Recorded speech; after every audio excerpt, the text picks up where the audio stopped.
అబద్ధాలను నిజాలు చేయడంలో చంద్రబాబును మించిన వారు ఎవరూ లేరు. అయితే ఆయన పరివారం కూడా అందులో ఆరితేరిన వారే. బాబు చేసిన అరాచకాలను కప్పిపుచ్చేందుకు ఎంతటి నీచానికైనా ఒడిగడతారు. సాక్షాత్తు ప్రజల ముందు చెప్పిన మాటలను మార్చి అసత్యాన్ని సత్యంగా మారుస్తారు.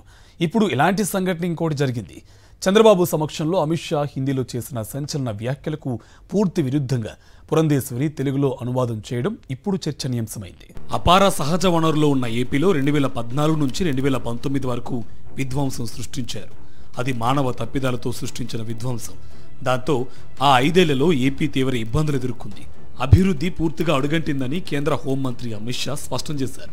రాష్ట్రంలో 2014 నుంచి 2019 వరకు చంద్రబాబు ప్రభుత్వం అధికారంలో ఉన్న నేపథ్యంలో అమిత్ షా వ్యాఖ్యలు తీవ్ర చర్చనీయాంశమయ్యాయి.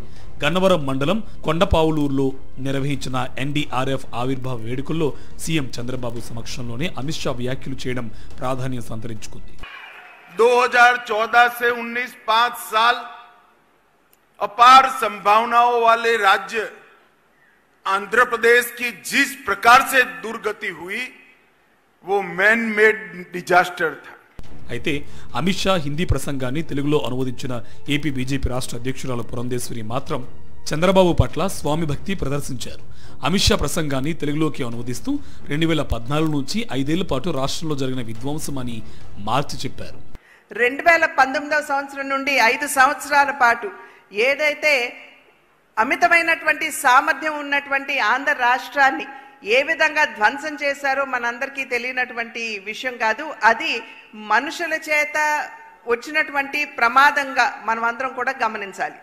అమిత్ షా 2014 నుంచి 2019 వరకు అని స్పష్టంగా ప్రసంగిస్తే పురంధేశ్వరి మాత్రం 2019 నుంచి 5 ఏళ్ల పాటు అని అనువదించారు.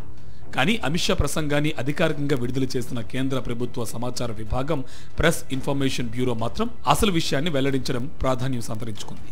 2014 నుంచి 2019 వరకు మానవ తప్పిదం సృష్టించిన విధ్వంసంతో ఏపీ తీవ్ర ఇబ్బందులు ఎదుర్కొంది అని అమిత్ షా ప్రసంగించినట్టు ఆ ప్రకటనలో అధికారికంగా పేర్కొంది. మరోవైపు అమిత్ షా నేరుగా హిందీలో చేసిన ప్రసంగం సోషల్ మీడియాలో వైరల్గా మారింది.